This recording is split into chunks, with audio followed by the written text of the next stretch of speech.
Hello.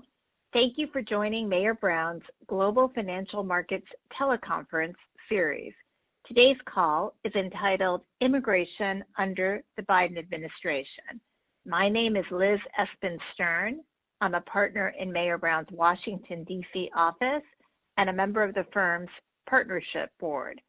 I have the pleasure of leading our global mobility and migration practice, which forms part of our employment and benefits group. First, let me share a couple of housekeeping items. As regular listeners will know, this call is being recorded. We will email an audio link to all participants should you wish to listen to the teleconference again or forward it to your colleagues, which we welcome. In addition, the recording will be available as a podcast on your preferred podcast platform. Since we will not have a Q&A session, please send your questions about today's topic by email to GFM for Global Financial Markets, GFM at mayorbrown.com, and we will respond promptly. This is the same email address on your invitation email. All right, let's get started. Joining me today is Mayor Brown partner Carl Risch. Carl is a partner in Mayor Brown's DC office and also a member of the Global Mobility and Migration practice. He is one of, frankly, the most highly regarded attorneys in the immigration and nationality arena and has joined us very recently, having formerly served as Assistant Secretary of State for Consular Affairs, where he managed the worldwide visa and passport function for the U.S. government domestically and at its embassies and consulates abroad. He also served as a career official at U.S. Citizenship and Immigration Services for over a decade, rising to acting chief of staff, and most recently served as a deputy director of the immigration court system at the Department of Justice. With that brief introduction, we'll begin the discussion. Carl, I'll pass it over to you. Well, thank you, Liz. It really is a pleasure to speak with you today about immigration policy under the Biden administration. As someone who's dedicated his professional life to the field of immigration law, much of it in public service, I'm delighted at the opportunity to discuss where we are now, where we're going, and how we got here when it comes to global mobility and immigration. I hope I leave the listeners with a clear picture of what policies will most impact them and their businesses in the coming year. President Biden came into office just over 4 months ago, and when he arrived on the scene, he made a lot of promises about overhauling the United States immigration system. He issued a flurry of executive orders targeting some of the Trump administration's more controversial policies, such as the ban on travel of nationals of a variety of countries, and he promised to support sweeping changes to the immigration laws. Many expected a truly radical and abrupt shift from the policies of the Trump administration. And indeed, I must admit, we have seen a clear departure in a few areas.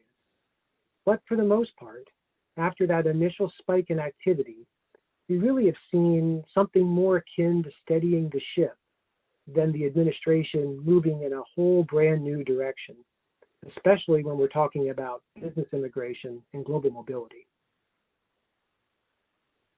Carl, I think that is just such a perceptive assessment, and it really is steadying the ship. What a great expression to use.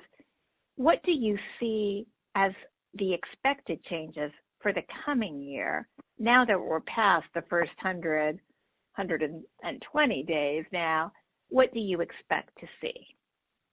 Yes, well, we might see some procedural changes in the coming year.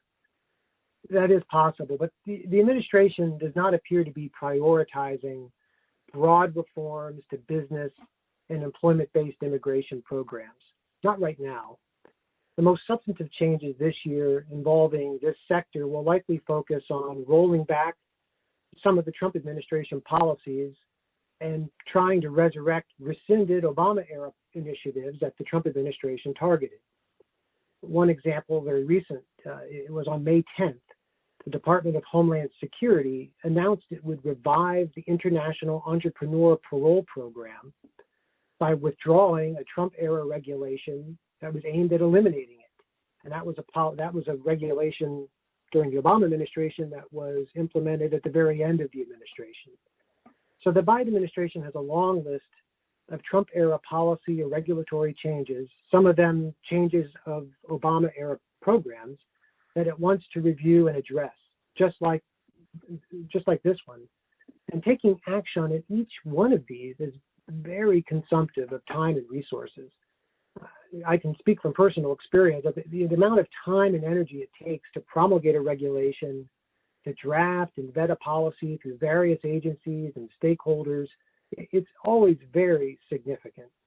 Finding the time and resources to roll back Trump-era immigration policies, while at the same time thinking about ways to improve the business immigration space generally, it will be very, very challenging for the administration to make very much progress. Plus, you need to keep in mind that the Biden administration doesn't really even have its players on the field at this point.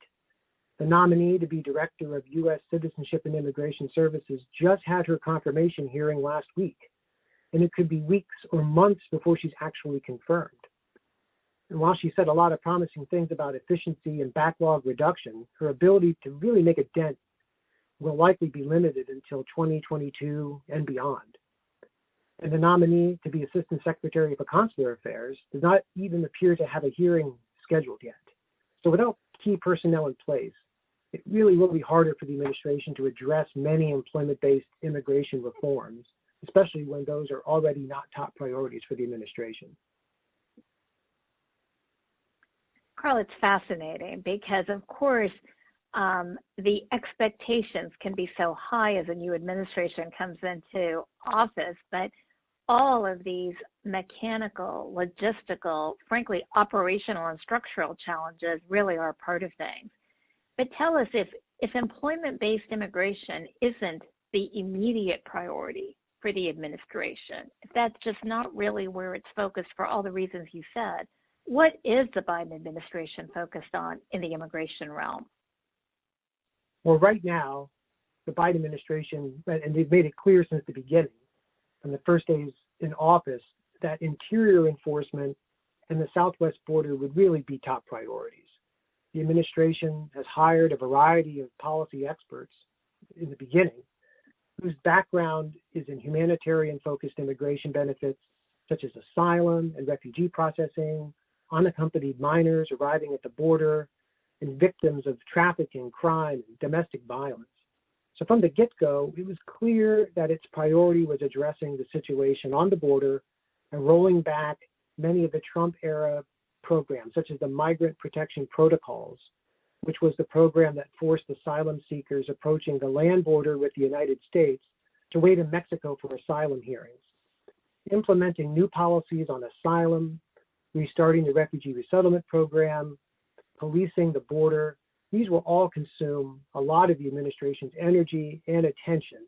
And as we've already seen this past spring, when a lot of minors arrived on the border and that spike, that really distracted the administration from all their other priorities involving immigration.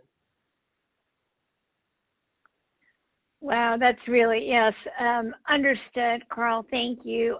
I think for our listeners, the question is really, what are the issues then, in view of the situation that we're facing? What are the most significant immigration issues that will impact employers, multinational companies, and their workforces in 2021, this year?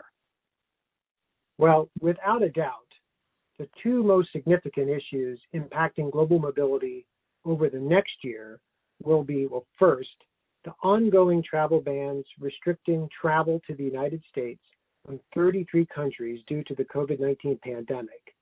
And then second, another very significant issue will be the enormous backlogs and processing delays at U.S. Citizenship and Immigration Services and at our embassies and consulates overseas.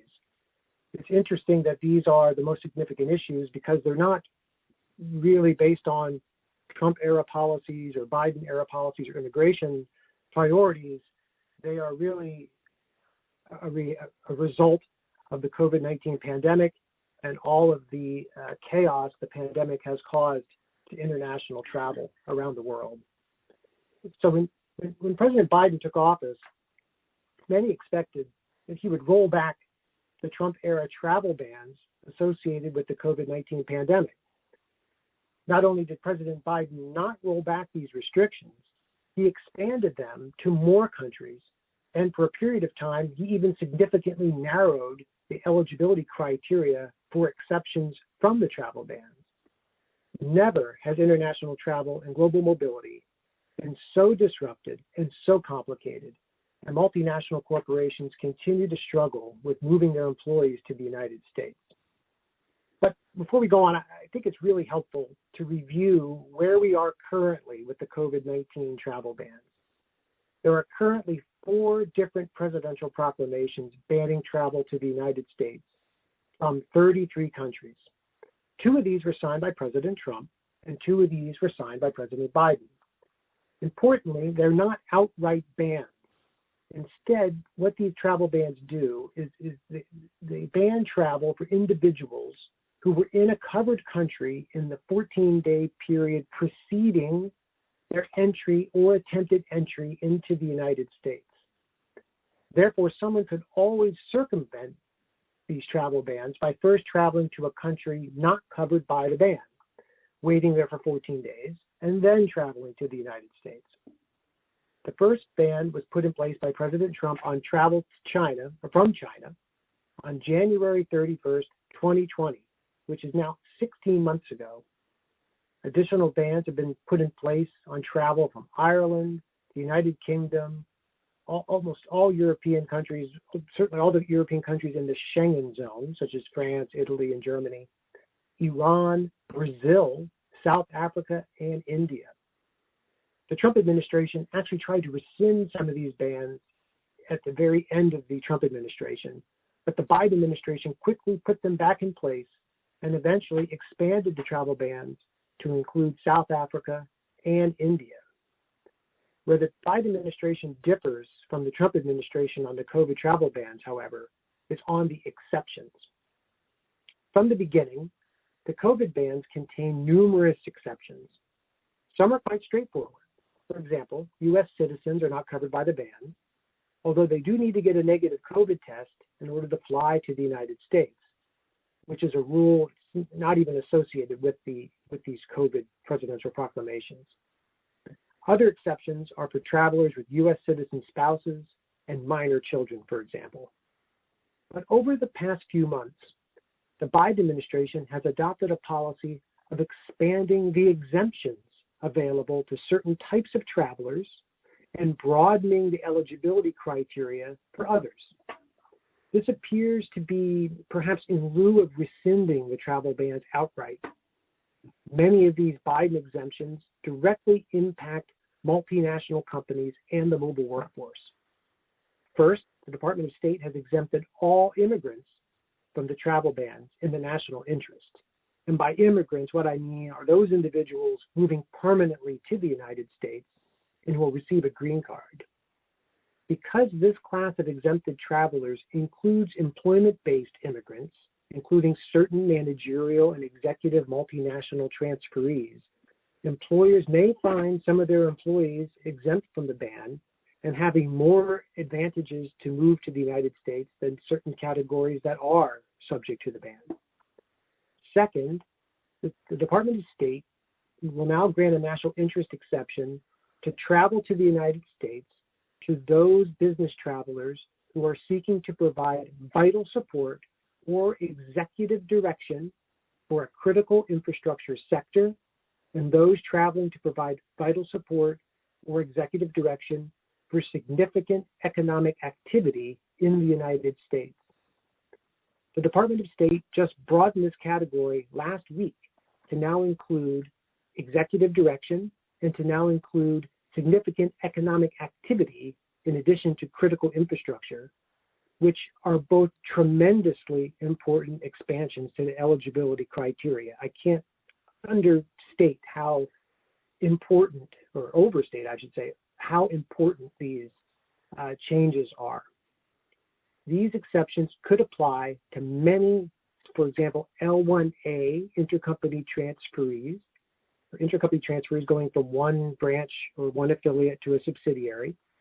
They could apply to H-1B visa holders, technicians, entertainers, athletes, business visitors, anyone who could arguably meet those standards.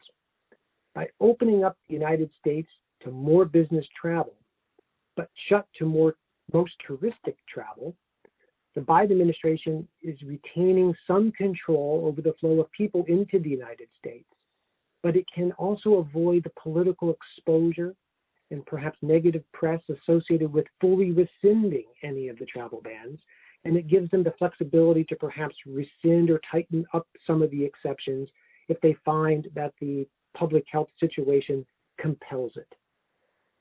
While some of the COVID travel bans may be rescinded in the coming weeks or months, it's hard to tell where the administration is going with that. Others are likely to remain in place for some time, and I expect to see the administration to continue to tweak and likely expand the eligibility criteria for exemptions, but they could also tighten them up or narrow them if they find that the public health situation demands it. Carl, I think this is a fascinating and critical issue for companies.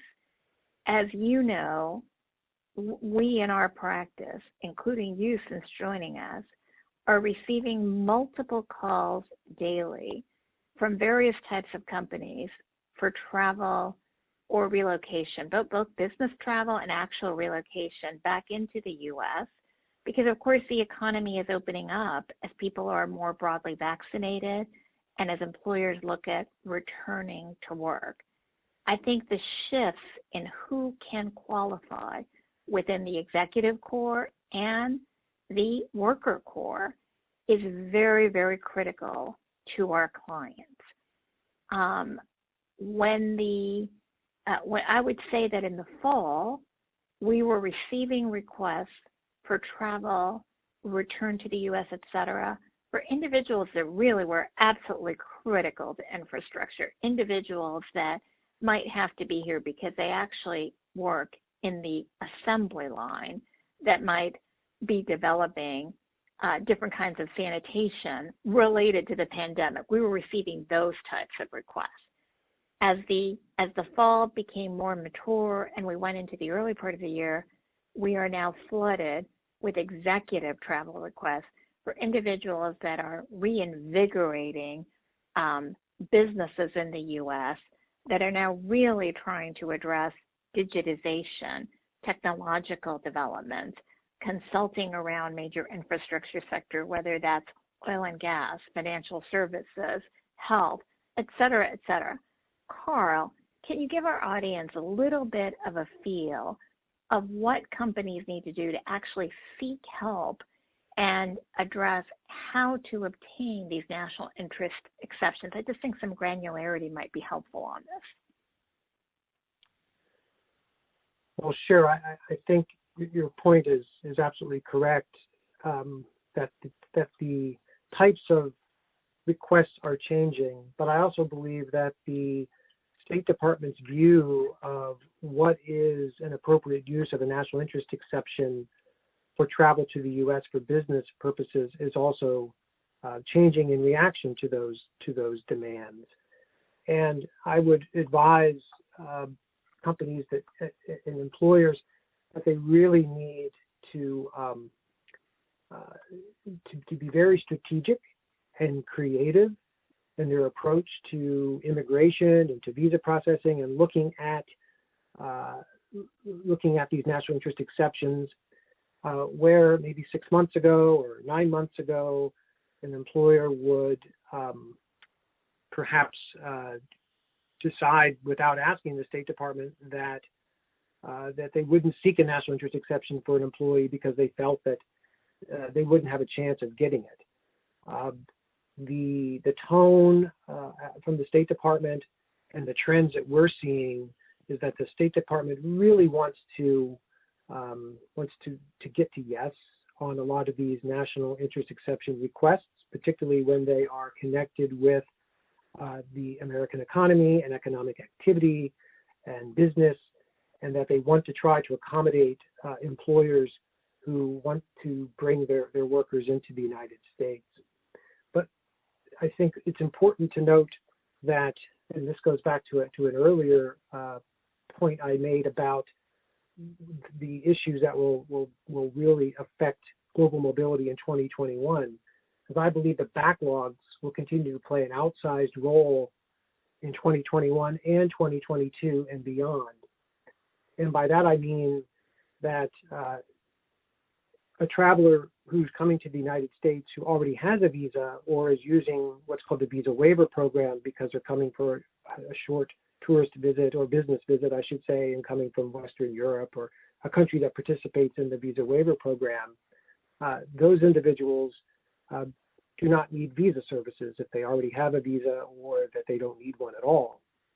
And there's a difference between those individuals seeking national interest exceptions and those that require visa services. And that's where these backlogs come into play, because we're seeing that some embassies and consulates are already making appointments for applicants well into 2022. So if someone needs a visa to come to the U.S., what was once just a clerical or administrative process of getting somebody an appointment and getting them the visa sticker to put into their passport, now is a major part of the planning that has to go into an employee's trip to the United States. If they don't have that visa, even though they may have all the underlying approvals, they may have a hard time getting to the U.S. if they have to wait that long, and it becomes a struggle to try to get an expedited appointment. Some embassies and consulates will be able to accommodate travelers in the national interest if they have a national interest exception case that is quite strong. But one of the downsides of the State Department becoming much more accommodating and broadening these exemptions and the criteria is that many, many more people and many more employers may be seeking them. So employers need to be strategic, they need to plan ahead, they need to be creative to find ways to bring employees into the U.S., and they need to, I believe, make a move sooner rather than later in getting a national interest exception arranged. Some embassies and consulates process those requests for someone who doesn't need a visa very quickly. Some will take 3 or 4 weeks, and they are good typically for 30 days. So if an employer knows that someone will be coming to the States in a few weeks or even a few months, it might be a good time to start researching whether or not the person meets the criteria, and if they do, start pulling together that request. Annoyingly, it is a different process for every embassy and consulate in the world because these decisions are made on the ground. So in those embassies and consulates. So each embassy or consulate usually has a dedicated email box. Often they want to know certain things or have certain pieces of evidence that differ from other embassies and consulates. So there needs to be some research and preparation put in place as soon as possible when an employer knows an employee needs to travel to the U.S. and will need a national interest exception coming from one of those 33 countries. I think, Carl, your guidance is it's telling us so much about the complexity of these decisions of cross-border movement, period. I think employers need to be notifying their employees that are both in the United States and that are abroad that cross-border travel needs to be vetted in a way that it never has before.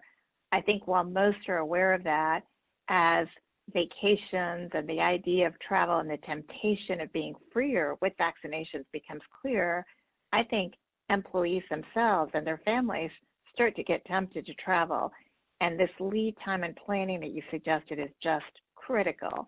Do you have any closing remarks as guidance for what multinational corporations should be doing to prepare, recognizing that you've already given us a menu of things that employers should be conscious of? Just another thing to keep in mind, I think it's important to recognize that when someone is already in the United States and will be traveling to a country that will then make them subject to one of the COVID-19 travel bans, and we're seeing this type of activity more frequently now. So a French national here on a temporary work visa wants to travel back to France and then wants to come back to the United States. That individual can only seek a national interest exception once they are in a country that is causing them to become subject to the ban. They cannot have that request pre-adjudicated or approved before they depart. And understandably, travelers would like to have that pre-approval because it assures their return in a timely manner and in accordance with whatever their itinerary is. But the State Department will not adjudicate those types of requests when the person is inside the United States. They lack jurisdiction, so they will do so once they travel to, in this example, to France. So again, something to keep in mind, another example of why employers with a mobile workforce really need to understand these rules and take a close look at what their employees are doing and where they're going and plan ahead to make sure that they can minimize disappointment and frustration. Thank you, Carl. I think that was just an invaluable overview on a topic that is incredibly timely and will remain timely, certainly for the rest of this year. And with regard to the bottlenecks and backlogs, probably, as you said, sadly enough, into the following year, unquestionably. I want to thank our audience for tuning in and provide only a few brief reminders. You will receive an email with a link to the recording of today's call, and the recording will also be available, as we noted, as a podcast on your preferred podcast platform. Lastly, as we mentioned before, if you have questions related to our content today, please email them to gfm@mayorbrown.com. Thank you again for your participation, and you may all now disconnect.